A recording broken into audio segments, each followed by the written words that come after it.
श्री शिवदयाल जी को कोई ज्ञान नहीं था, कबीर परमेश्वर जी का ज्ञान चुरा के और ये स्वयंभू संत बन गए। इनके घर पर तुलसी साहेब जी हाथरस वाले एक संत थे, वो भी स्वयंभू संत थे, और उन्होंने भी कबीर परमेश्वर की वाणी को पढ़ा था। कबीर परमात्मा की वाणी को पढ़कर उससे अपना अनुभव साथ में मिक्स करके अपनी पुस्तक, अपने सतर के ज्ञान की पुस्तक बना दी उसने, घट रामायण। उसने पूर्ण रूप से परमात्मा को निराकार सिद्ध किया है, और परमात्मा का प्रकाश ही प्रकाश है। सचखंड के अंदर परमात्मा है नहीं, वह आत्मा जाकर के ऐसे लीन हो जाती जैसे बूंद समुद्र में, और यही ज्ञान इस राधा स्वामी पंथ वालों के पास है। तो उसने एक और कंसेप्ट क्लियर कर रखा है घट रामायण भाग 1 में 27 पृष्ठ पे श्री तुलसीदास हाथरस वाले ने, कि पांचों नाम काल के जानो, जो पांचों का नाम इस राधा स्वामी पंथ में प्रदान किए जाते हैं श्रद्धालुओं को, श्री तुलसीदास हाथरस वाले ने कहा है ये पांचों नाम काल के हैं। और फिर इनसे हटकर बताया है कि 2 मंत्र और हैं, एक सतनाम है, एक आदि नाम है। सतनाम के बारे में वो परिचित नहीं था खुद भी श्री तुलसीदास हाथरस जी वाले, कि वो 2 अक्षर का होता है, वो 2 अक्षर से परिचित नहीं था। उसने सतनाम को सतनाम सतनाम ही बता दिया। और आदि नाम से भी परिचित नहीं था तुलसीदास हाथरस वाले। तो श्री शिवदयाल जी ने वही ज्ञान वहां से सुनाया, और फिर अपना हठ योग करके कई वर्षों तक, 15-16 वर्षों तक कोठे में कोठा, यानी बंद कमरे के पीछे कमरा, उसमें बैठ के हठ योग किया। ये कहते हैं इसको सुरत शब्द अभ्यास किया। इनकी बुद्धि देखो। और ये शब्द किसको मानते हैं? अंदर जो आ रही है आवाज, धुन, उस पर ध्यान रखना, उस पर सुरत लगा के रखना, ये सुरत शब्द अभ्यास कहते हैं। ये सुरत शब्द अभ्यास ये नहीं है। सुरत शब्द अभ्यास ये है जो गुरुजी ने मंत्र दिया, उसका जाप करते समय उस पर सुरत रखे, मैं क्या बोल रहा हूं, क्या जाप कर रहा हूं, इसकी प्रैक्टिस करना, ये सुरत शब्द अभ्यास है। और ये हठ योग को सुरत शब्द अभ्यास बताते हैं। ये किसी भी संत मत में नहीं किया किसी ने। किसी भी महापुरुष का उदाहरण देख लो आप। आदरणीय गरीबदास साहिब जी को स्वयं परमेश्वर सतपुरख आकर मिले थे, कबीर परमेश्वर जी, सन 1727 में। उस समय गरीबदास साहिब जी गांव छुड़ानी, जिला दद्दर, हरियाणा वाले, 10 वर्ष के थे, खेतों में गौवें चरा रहे थे अन्य पालियों के साथ। तो वहां से परमात्मा सतपुरुष सतलोक में लेकर गए उनको कबीर परमेश्वर जी, और सभी ब्रह्मांडों से परिचित कराया, सभी ब्रह्मा विष्णु महेश की सतिथि से परिचित कराया।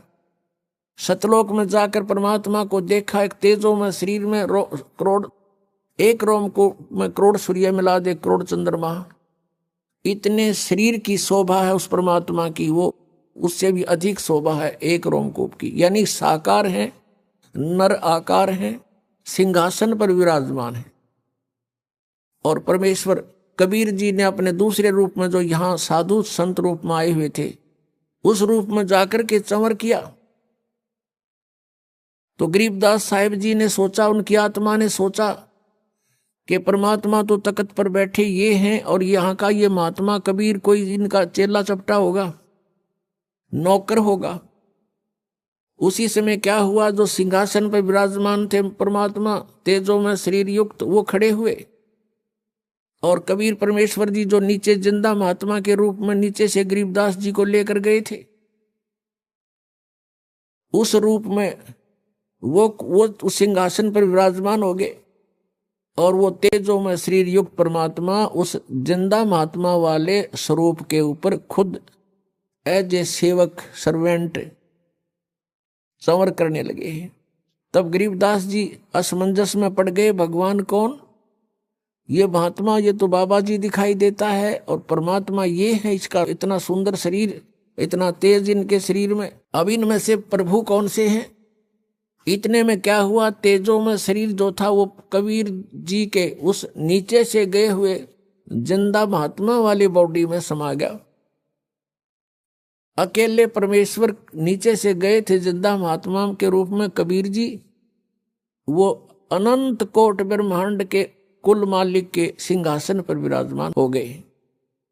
तब परमेश्वर ने कबीर जी ने उसको बताया, आदरणीय गरीबदास साहिब जी को, कि बेटा मैं काशी शहर में 120 वर्ष जुल्हाए धानक की लीला करके आया हूं, और वहां मैंने वाणी लिखवाई है, लेकिन जनता ने उन अज्ञानी ऋषि महर्षियों मंडलेश्वरों के अज्ञानता के कारण मेरे उस ज्ञान को स्वीकार नहीं किया, और बीच में लंबा समय हो गया है, अब 200-250 वर्ष हो गए हैं, इन काल के दूतों ने उस कबीर पंथ की कबीर वाणी में भी कुछ एक्स मिक्स कर दिया है, उसमें भी कुछ प्रक्षेप कर दिया है। अब दोबारा से तू मेरा ज्ञान बोल दे, मैंने तेरे को तेरा ज्ञान योग खोल दिया, दिव्य दृष्टि देती है। तब गरीबदास जी वापस आए, उनको नीचे मृत जान लिया था, और नगर वालों ने, गांव वालों ने, परिवार वालों ने मिलकर उनको अंतिम संस्कार के लिए चिता पर रख दिया था।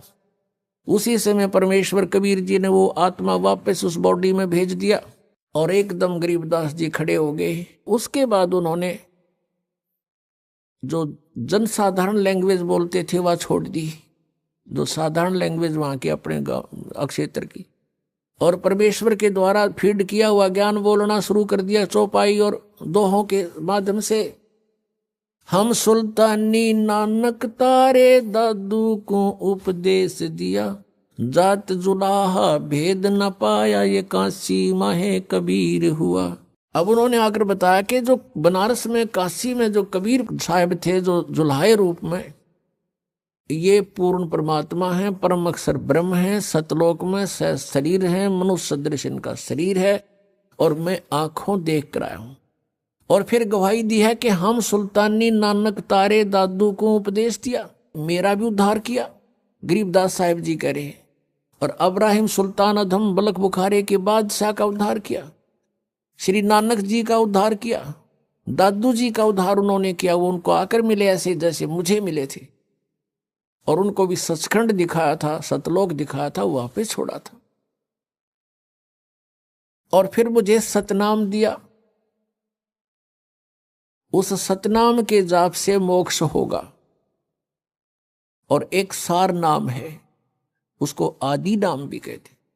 तो कहने का तात्पर्य यह है कि जो ये राधा स्वामी पंथ के श्री शिवदयाल जी थे, इन्होंने श्री तुलसीदास आथरस वाले के द्वारा जो भी ऊट पटांग ज्ञान दिया था, उससे भी हटकर और निमन सतर का आप तैयार करके स्वयंभू संत बन गए, और ये 5 नाम दान करने शुरू कर दिए।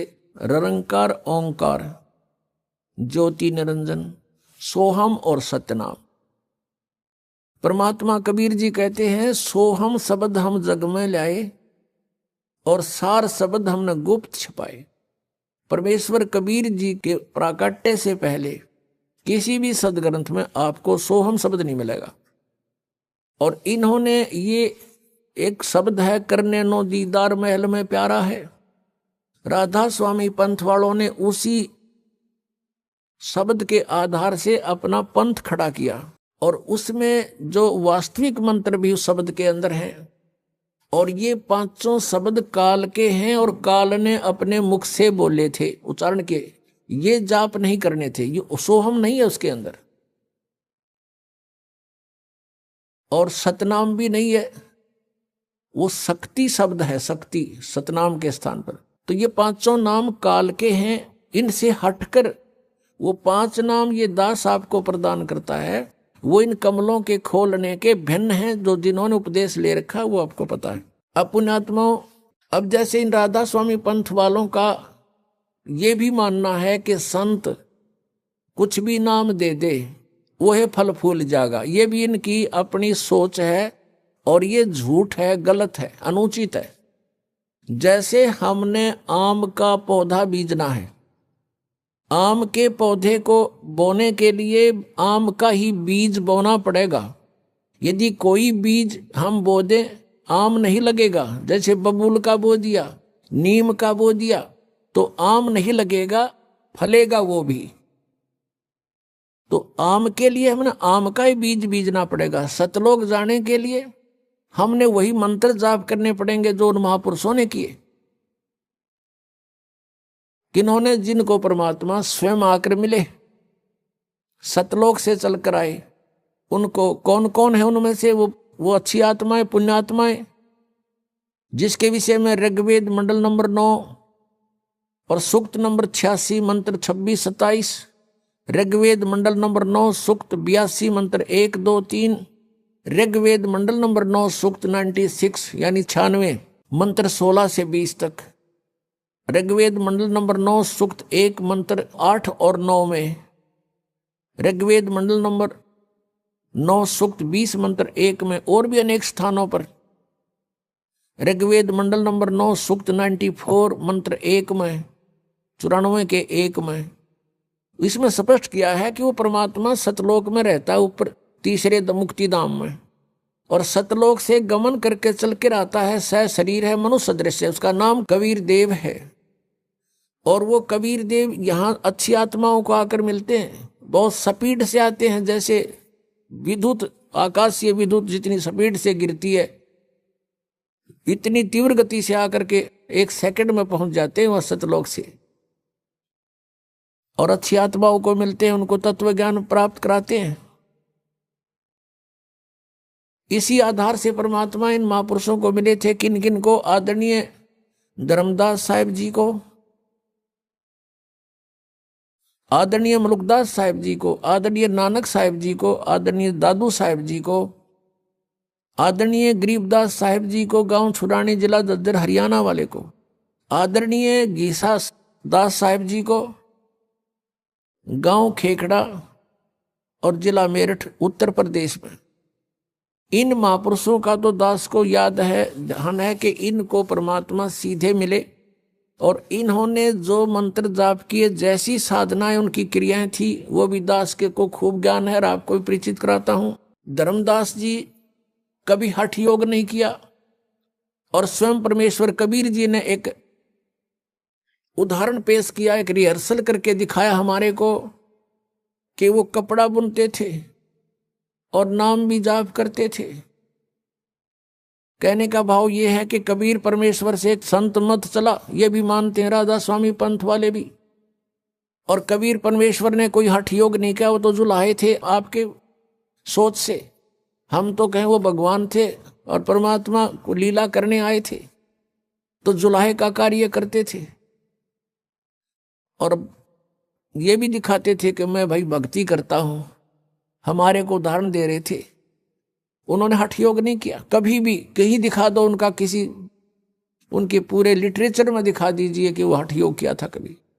परमात्मा कहा करते थे, हमें आगाह कराते थे, सचेत करते थे, कहते थे कि मुझे सो सतगुरु मन भावे, जो इन नैनन अलख लखावे, आंख ना मूंदे कान ना रूंदे, और ना अन दुल जावे, साधो मने सो सतगुरु मन भावे, जो सहज समाध बतावे। सहज समाध तो चलते उठते बैठते, जैसे आपको कोई टेंशन हो जाती है किसी कारण से, चलते फिरते उसकी चिंतन रहता आपको, एक पल भी आपका माइंड वहां से हटता नहीं, ये आपकी समाधि लग गई उसके साथ।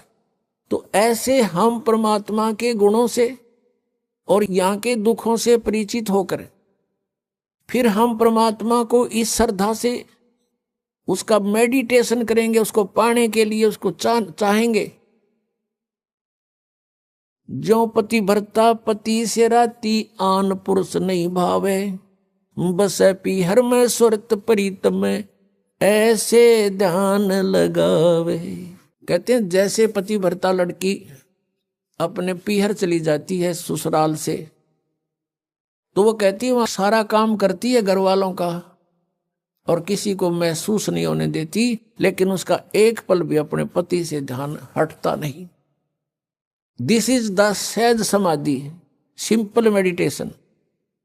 ये सिंपल मेडिटेशन को सहज समाधि कहते हैं। ये संतों की चीज, ये हठ योग, कान बंद करो, इन संताएं गोड्डे कंडे में हो गए, ठाए अंडे, फिर इन्हें बर्बाद कर दिया अपने जीवन। जैसे धर्मदास साहिब जी भी ऐसे ही अपना कार्य करते थे। वो सेठ थे, बिजनेसमैन थे, कभी हठ योग नहीं किया। आदरणीय मुल्कदास साहिब जी भी किसान थे, अरोड़ा खत्री जाति से थे, उन्होंने भी हठ योग नहीं किया, अपना किसान का कार्य करते थे। आदरणीय दादू साहिब जी तेली का काम करते थे, कोल्हू चलाते थे, तेल निकाला करते थे। आदरणीय गरीबदास साहिब जी किसान थे, जाट थे, गांव छुडानी जिला झज्जर के, और खेती करते थे, हल जोतते थे, पाली जाते थे, कभी हठ योग नहीं किया।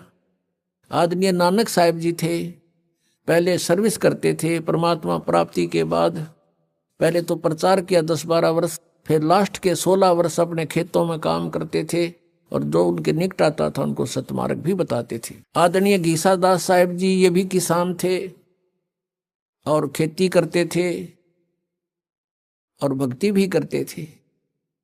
और किसी भी संत को भगवान नहीं मिला, क्योंकि सभी ने परमात्मा निराकार बताया, जबकि परमात्मा साकार नर आकार मनुष्य दृश्य है। वो सह शरीर, उसका नाम कबीर है। तो जिन्होंने परमात्मा पाया उन्होंने अपनी अमृतवाणी में प्रमाण दिए, एफिडेविट दिए। तो उन्होंने किस मंत्र से परमात्मा पाया? आदरणीय गरीबदास साहिब जी ने सबका निष्कर्ष निकाल के परमात्मा की महिमा को दोबारा रीराइट करवाया। जैसे स्वयं परमेश्वर ने आके 600 वर्ष पहले लगभग वो कबीर वाणी बोली थी, उसमें इन कबीर पंथ में घुसकर कुछ काल के दूतों ने उसमें काफी अपने हिसाब से कुछ परिवर्तन करने की चेष्टा की, जिस कारण से परमेश्वर ने आदरणीय गरीबदास साहिब जी को फिर से कहा, उसमें फीड कर दिया अपना ज्ञान, और गरीबदास जी ने वो ज्ञान फिर हमें दोबारा बोलकर सुनाया। उस ज्ञान के आधार से और कबीर साहब में बचे हुए सत्य ज्ञान के आधार से, और फिर परमेश्वर ने कहा था कि धर्मदास तो ये लाख दोहाई, ये मूल ज्ञान कहीं बाहर ना जाई। मूल ज्ञान बाहर जो पढ़ी, ये बिचली पीढ़ी हंस नी तरही। इस मूल ज्ञान को तब तक छुपाई जब तक ये 12 पंथ मिट जाई। कबीर परमेश्वर जी ने कबीर सागर में कहा है कि 12 पंथ चलेंगे, काल चलाएगा, लेकिन उसमें पहले हंस अच्छे होंगे, उसके बाद उसके अनुयायी उसमें तोड़ मोड़ के उस ज्ञान प्रचार किया करेंगे, तो वो काल के पंथ होंगे। लेकिन 12वां पंथ जो होगा वो गरीबदास जी वाला है। और विक्रमी संवत 1774 सन 1717 में आदरणीय गरीबदास साहिब जी का गांव छुडानी जिला झज्जर हरियाणा में जन्म हुआ। तो उसमें परमात्मा ने कहा कि संवत 1775 हुई, गलती से 75 लिखा लेकिन 74 है वो। संवत 1774 हुई, ता दिन प्रेम प्रगटे जग सोई। प्रगट हुए बम्बाणी, उनके मुख से दोबारा मेरे महिमा की वाणी प्रगट होगी। लेकिन ये 12 पंथ हमी को जावे, अस्थिर घर का मरम नहीं पावे। ये हमारे वाणी के आधार से उस कबीर साहब करेंगे और उनको परमात्मा नहीं मिल पाएंगे, क्योंकि उनके पास मूल ज्ञान, मूल नाम नहीं होगा। प्रत्येक महात्मा को, प्रत्येक संत को परमेश्वर कबीर जी जिनको मिले थे उनसे कह दिया था कि अभी इसको डिस्क्लोज ना करना, इस मूल ज्ञान को और वास्तविक वे ऑफ वर्शिप को, पूजा की जो वास्तविक विधि है जो मैंने तुम्हें दे दी है, कबीर जी कहा करते कि इसको अभी डिस्क्लोज ना करना, किसी को बताना नहीं तो इन काल के चलाए हुए पंथों में भी ये यथार्थ नाम होंगे और ज्ञान ये हमारी वाणी से घसीट पिसट कर इकट्ठा कर ही लेंगे। जैसे कबीर साहब ने कहा है कि बर्म में पंथ हम ही चल आवें, और सभी पंथ मिटा के एक पंथ चलावें। तो परमेश्वर ने कहा कि जो बिचली पीढ़ी आवेगी उसके अंदर ये काल के दूत बहुत पनपेंगे।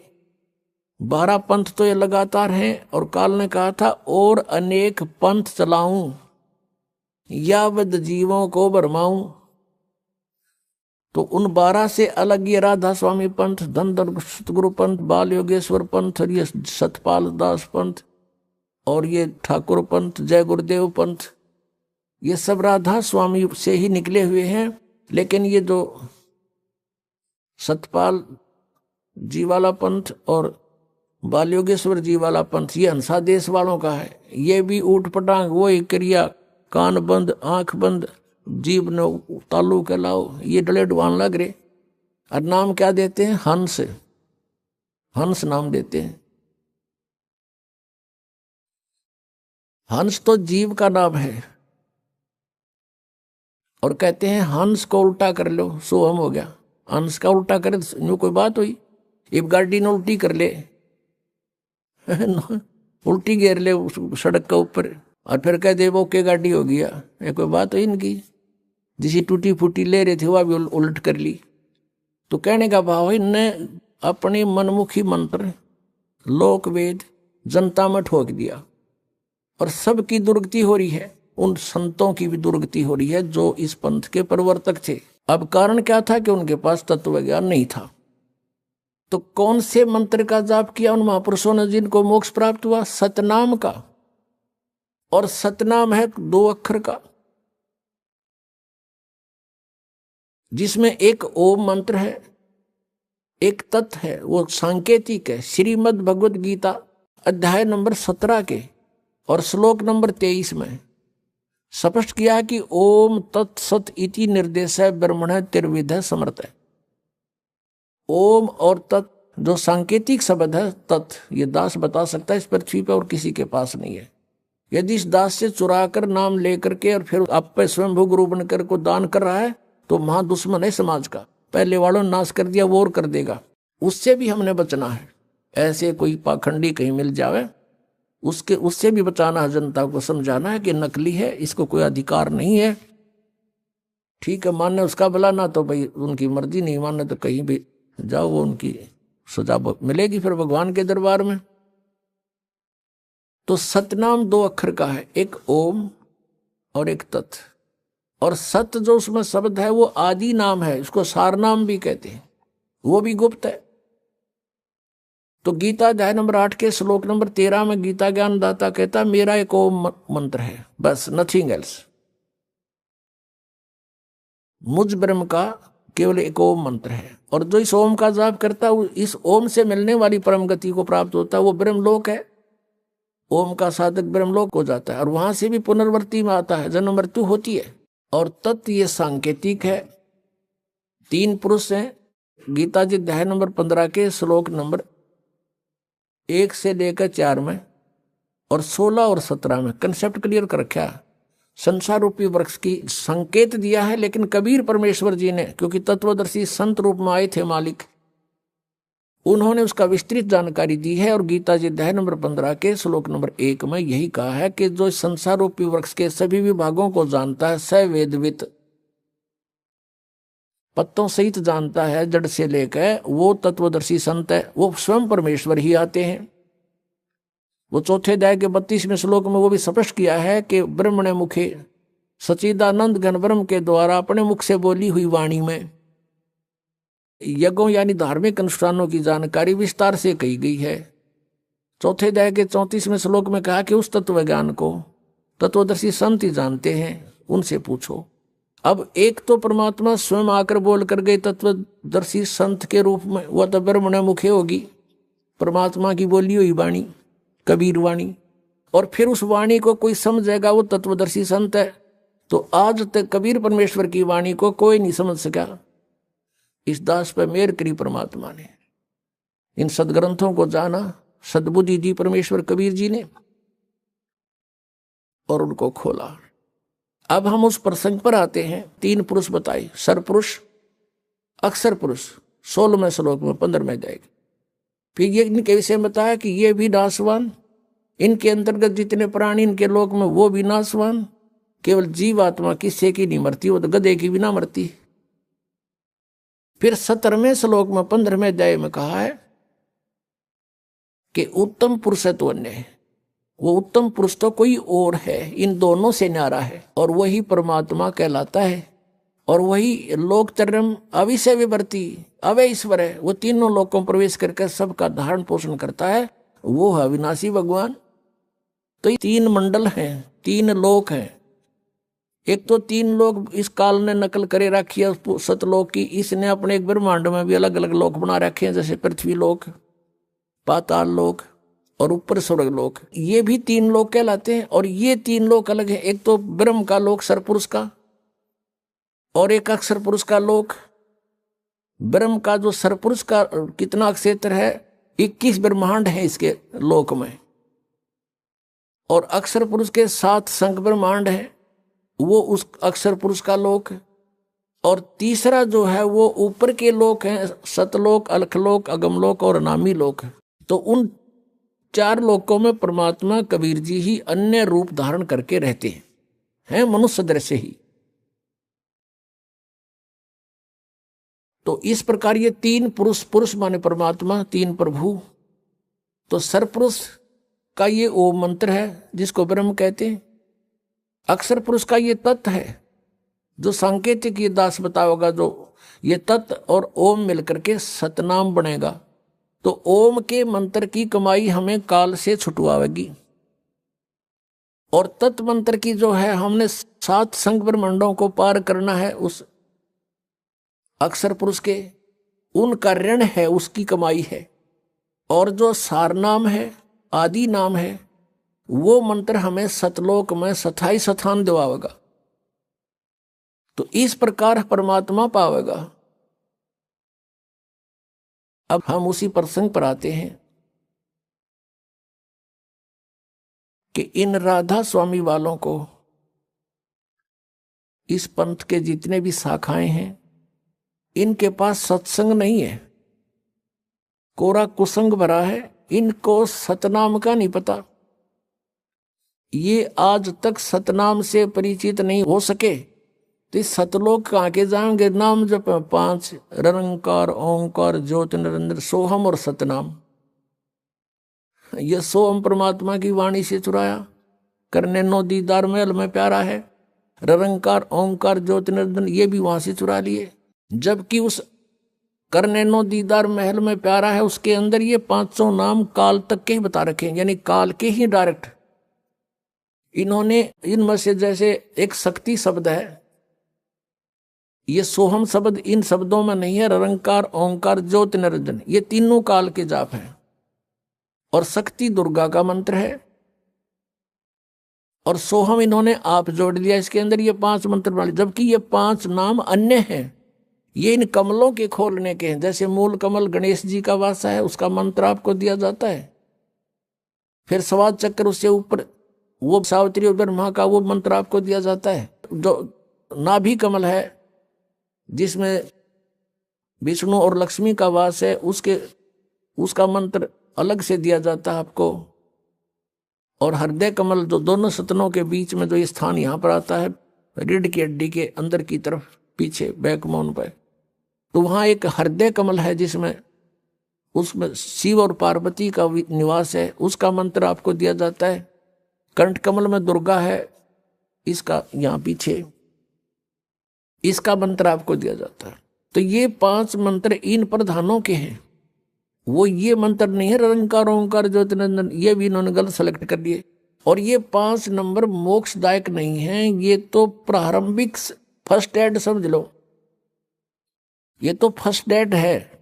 इसके बाद ट्रीटमेंट शुरू होता है सतनाम से और आदि नाम से। ये नाम भी कंपलसरी है, लेकिन ये कंप्लीट नहीं है 500 नाम।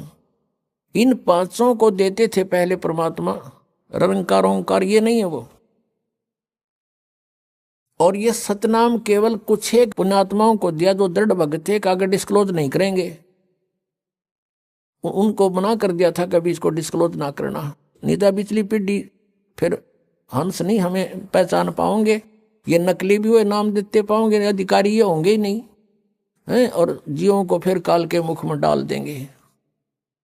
तो इस प्रकार परमात्मा ने उनको ये मंत्र दिया था, स्वयं जाप कीजिए, किसी को डिस्क्लोज मत करिए। और पहले ये 5 नाम दिए थे, जो दास आपको 7 देता है, 5 दिए थे बीच बीच के, ताकि कुछ चार्जिंग होती रहे इन पुण्यात्माओं की, और ये दोबारा मनुष्य जन्म प्राप्त करते रहे। इस मंत्र से मोक्ष नहीं हो सकता इन 5 नामों से, जब तक ये और सारे कंप्लीट नहीं मिलेंगे। तो परमात्मा ने दया बख्शी थी कि ये किसी प्रकार ये पुण्यात्मा बिचली पीढ़ी तक चले जा। प्रथम जो मंत्र आपको दिया जाता है, उसके जाप से आपके मनुष्य जन्म होते हुए आ रहे थे। इसलिए तो आपको आज भी भगवान की चाह है। नहीं तो ऐसे भी व्यक्ति हैं जो सोचते भी नहीं परमात्मा की ओर, और आप बचपन से ही कोई ना कोई आड़ लेकर भगवान की लगे हुए हो। आप वो पुण्यात्मा हो जो परमात्मा के साथ सन 1398 से लेकर 1518 तक 120 वर्ष के दौरान आप कभी ना कभी उनसे टच में आए हो। उसमें परमेश्वर कबीर जी के 64 लाख शिष्य हुए थे। 64 लाख। आज तो हर मीडिया का साधन है, प्रत्येक प्राणी के पास कोई 4 बातें जानता है मीडिया के माध्यम से, वो भी संत पर प्रसिद्ध हो जाता है। आज से 600 वर्ष पहले पूरे भारतवर्ष की मेरे ख्याल 4 करोड़ आबादी नहीं होगी, जिसमें पश्चिमी पाकिस्तान, पूर्वी पाकिस्तान, बलूचिस्तान, अफगानिस्तान और इराक, ईरान, गजनी तक ये सारा भारत ही था, और कुल मिलाकर 5 करोड़ आबादी नहीं थी। उस समय परमेश्वर कबीर जी के 64 लाख शिष्य थे। उनमें से आप ही हो जो कोई राधा स्वामी का फंस गया, कोई जय गुरुदेव का फंस गया, कोई धन धन सतगुरु का फंस गया, कोई वैसे अपनी परंपराएं साधनाएं करके मस्त है, कोई हंसा देश वाला के फंस रहा है, और बाकी कोई बचे कुछ इनके या साराम ने बांध रखी है गांठ सबकी। और ये सुधांशु जी जैसे, इनको कह का पता नहीं, शिव जी को मृत्युंजय बताता है शिव सुधांशु जी, और नाम देता ओम तत्सत ओम तत्सत। इन तत्व और सत का पता नहीं, सीधा ढूंढा ठारे हैं। तो पुण्यात्मा दास का उद्देश्य है कि जब तक इनके ज्ञान और नाम साधना को आपके रूबरू ना करूंगा, तब तक आप सच्चाई से परिचित कैसे होगे। और जिन महापुरुषों ने मंत्र जाप करे वो भी आपको बताऊंगा कौन कौन से किए। यही सतनाम जो 2 अक्षर का आपको दिया जाता है, ये गुरु नानक देव जी ने जाप किया, यही मलुकदास साहिब जी ने जाप किया, यही श्री धर्मदास साहिब जी ने जाप किया, यही आदरणीय दादू साहिब जी ने जाप किया, यही आदरणीय गरीबदास साहिब जी ने जाप किया, जो परमात्मा ने सीधा आकर उनको नाम दिया। और ये गीसा दास साहिब जी ने जाप किया। ये 2 मंत्र का सतनाम है, जिसमें एक ओम है, एक तत्। आपको पता है जिसने सतनाम प्राप्त, तो ये मंत्र है मोक्ष के। आदि नाम वो सार नाम है। इन 3 मंत्रों से आपका मोक्ष होगा। लेकिन इनमें ग्रुप बना दिया, 2 अक्षर का 2 सतनाम हो गया, ओम और एक तत् मिलाकर। तत् अलग से है वो मंत्र, और सत भी अलग कोड वर्ड है, ये सांकेतिक शब्द है तत् सत। इनमें ओरिजिनल मंत्र कुछ और हैं जो दास बता सकता है। अब ये पिछले पुण्यकर्मी प्राणी थे, जितने भी कभी परमात्मा के साथ रहे होंगे, जिनके पिछले संस्कार अच्छे थे, मोक्ष हुआ नहीं, आज वो गुरु पद पर बना दिए काल ने, और अज्ञान प्रचार की ड्यूटी ला दी, गलत नाम देने को उनकी सेवा दे दी। अब वो आप भी नरक में जाएंगे, और जितने अनुयायी हैं वो भी नरक में जाएंगे। समझदार को थोड़ा सा संकेत देते हैं, वही काफी होगा। पहले तो आपको दिखाते हैं कि जो प्रसंग है आज का, कि इनके पास सत्संग नहीं है, ये सत्संग नहीं जानते, ये लोक वेद सुनाते हैं और महिमा सतपुरुष की गाते हैं। इनको ये नहीं मालूम सतपुरुष कैसा है। ये निराकार बताते हैं, चेतन ही चेतन बताते हैं, वह प्रकाश ही प्रकाश है, और आत्मा प्रकाश में यानी सतपुरुष में ऐसे जाकर मिल जाती है जैसे बूंद समुद्र में। ये इनका अज्ञान है, ये इनका विधान है। जबकि परमात्मा सशरीर है, उसका नाम कबीर है, उसके एक रोमकूप में करोड़ सूर्य मिला दे करोड़ चंद्रमा, इतना उनके एक रोमकूप की शोभा सतलोक के अंदर सचखंड में। अब इनके अज्ञान की थोड़ी सी झलक देते हैं। एक पुस्तक है सारवचन राधा स्वामी वार्तिक, ये श्री शिवदयाल जी उर्फ राधा स्वामी यानी फाउंडर ऑफ राधा स्वामी पंथ, राधा स्वामी पंथ के प्रवर्तक के सत्संग के वचनों का संग्रह है। इनको देखना कैसा सत्संग आता था, ये कैसी क्रिया करते थे। ये है सारवचन राधा स्वामी वार्तिक। और ये देखना ये कहां से प्रकाशित है। प्रकाशक हैं जगदीश चंद्र सेठी, सेक्रेटरी राधा स्वामी व्यास, सत्संग व्यास, डेरा बाबा जयमल सिंह, पंजाब। मुद्रक हैं लक्ष्मी ऑफसेट प्रिंटर्स, दिल्ली से। इनकी भूमिका से बहुत कंसेप्ट क्लियर होता है। सारवचन ये भूमिका है। सारवचन राधा स्वामी वार्तिक हजूर स्वामी जी महाराज के वचनों का संग्रह है। ये हजूर महाराज जी कौन है, ये दिखाते नीचे। ये वचन सत्संगों तथा अन्य चर्चाओं के दौरान सत्संगियों ने नोट किए थे। स्वामी जी महाराज के परम धाम सिधारने के कुछ वर्ष बाद इनका संग्रह करके पुस्तक रूप में छपवाया गया। सन 1902 में बाबा जयमल सिंह जी महाराज ने सारवचन राधा स्वामी वार्तिक को पहली बार गुरमुखी लिपि में छपवाया। यानी 1902 से पहले भी चल रही थी यह पुस्तक दूसरी भाषा में, लेकिन गुरमुखी भाषा, पंजाबी भाषा में 1902 में बाबा जयमल सिंह जी ने छपवाई और उससे फिर हिंदी में ये छपी। श्री जयमल सिंह जी ने सारवचन राधा स्वामी वार्तिक को पहली बार 1902 में छपवाया था गुरमुखी लिपि में। प्रस्तुत पुस्तक उसी प्रथम गुरमुखी संस्करण के अनुसार है और अब इसका हिंदी संस्करण प्रकाशित किया जा रहा है। अब यह हजूर जी महाराज के सारवचन राधा स्वामी वार्तिक हजूर स्वामी जी महाराज के वचनों का संग्रह। यह हजूर जी कौन है, ये देखो। स्वामी जी महाराज का शुभ नाम शिवदयाल सिंह जी था। आपने 15 अगस्त 1818 में आगरा शहर में जन्म लिया। आपके पिताजी का नाम सेठ दिलवाली सिंह जी तथा माताजी का नाम महामाया जी था। आपके पूर्वज पंजाब के रहने वाले थे तथा घर में गुरु ग्रंथ साहिब का पाठ किया जाता था। आपके माता पिता हाथरस के प्रसिद्ध संत तुलसी साहिब के भक्त थे। हाथरस वाले तुलसीदास साहिब जी के इनके माता पिता भगत थे और स्वामी जी महाराज ने भी तुलसी साहिब की काफी संगति की थी। उसके वचन तो सुने थे, उसका ज्ञान वही घसीट रखा है, लेकिन उससे भी हटकर अपना अज्ञान और जोड़ लिया उसमें। और कोई गुरु नहीं इनका, किसका, शिवदयाल जी का। बचपन से ही स्वामी जी महाराज का रुझान अध्यात्म की ओर था।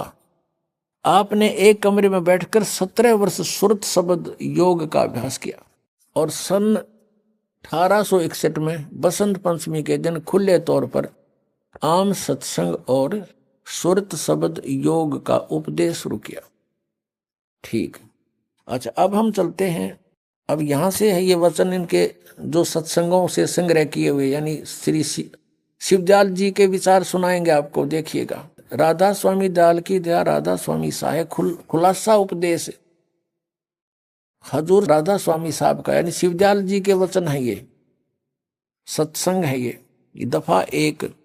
सिर्फ काम इतना है, इंसान यानी मनुष्य अपनी सूरत यानी रूह को उसके खजाने और निकास यानी मुकाम सतनाम और राधा स्वामी में पहुंचावे। अगले प्रश्न में लिखा है। तो हमने ये देखना है कि यहां पर सतनाम और राधा स्वामी को उन्होंने मुकाम कहा। मुकाम माने स्थान। ये 14 पृष्ठ पे हम आपको दिखाएंगे। अब ये तीसरा वचन है स्वामी जी का। ये गीता के जैसे वचन बना रखे न, अध्याय बना करें जैसे। जितने आचार्य और महात्मा और अवतार और पैगंबर हर एक मजहब में हुए हैं, वे सब अपने अभ्यास के जोर से अंतर में तरफ मुकाम असली के चले, असली स्थान की ओर चले। ये कहते सिर्फ संत मंजिल 5वीं यानी सतनाम पर इनकी अकल देखो। मंजिल माने स्थान, इन्होंने अनुवाद कर रखा है, यानी शब्दार्थ किया है। फिर आते हैं सिर्फ संत मंजिल 5वीं यानी सतनाम पर, यानी यहाँ सतनाम को स्थान का है, और बिरले संत मंजिल 8वीं यानी राधा स्वामी पद तक पहुंचे। राधा स्वामी को भी मंजिल माने स्थान, ये आपने देख ही लिया, मंजिल माने स्थान, इन्हीं के अनुवाद में। अब देखो 15 पृष्ठ पर, ये आप देख रहे हैं सारवचन वार्तिक भाग पहला है, इसका चौथा वचन पढ़ते हैं। अब समझना चाहिए कि राधा स्वामी पद सबसे ऊंचा मुकाम है, स्थान है, और यही नाम कुल मालिक और सच्चे साहिब और सच्चे खुदा का है। और इस मुकाम से राधा स्वामी स्थान से 2 स्थान नीचे सतनाम का मुकाम है।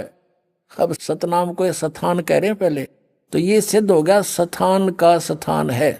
सतनाम को ये स्थान कहते हैं, स्थान का स्थान है, स्थान का स्थान, मुकाम माने भी स्थान और सतनाम माने भी इनकी भाषा में स्थान, तो स्थान का स्थान है। ये हमारा सिर है जो इन मैं ऋषियों ने डिफाइन किया। अब आगे देखो कि जिसको संतों ने सतलोक, इब सतनाम को आगे परिभाषित किया है, डिफाइन किया है सतनाम को, स्थान के स्थान को, इस सतनाम को, जिसको संतों ने सतलोक सतनाम, सचखंड सतनाम, सार शब्द सतनाम और सत शब्द और सतनाम भी सतनाम और सतपुरुष भी सतनाम। ये कोई भांग पी के बांट सके इस तरह बकवाद है, कोई सिर न पैर इसका करके बयान किया। सतपुरुष भी सतनाम, सतलोक भी सतनाम, सचखंड भी सतनाम है, और सार शब्द भी सतनाम और सत शब्द भी सतनाम और सतनाम भी सतनाम और सतपुरुष भी सतनाम। अब ये तो सत्संग सुना दिया आपको फाउंडर ऑफ द राधा स्वामी पंथ, इनके परम धनी का, परम हजूर का, और इसी श्री शिवजाल जी के शिष्य हुए हैं श्री जयमल सिंह जी।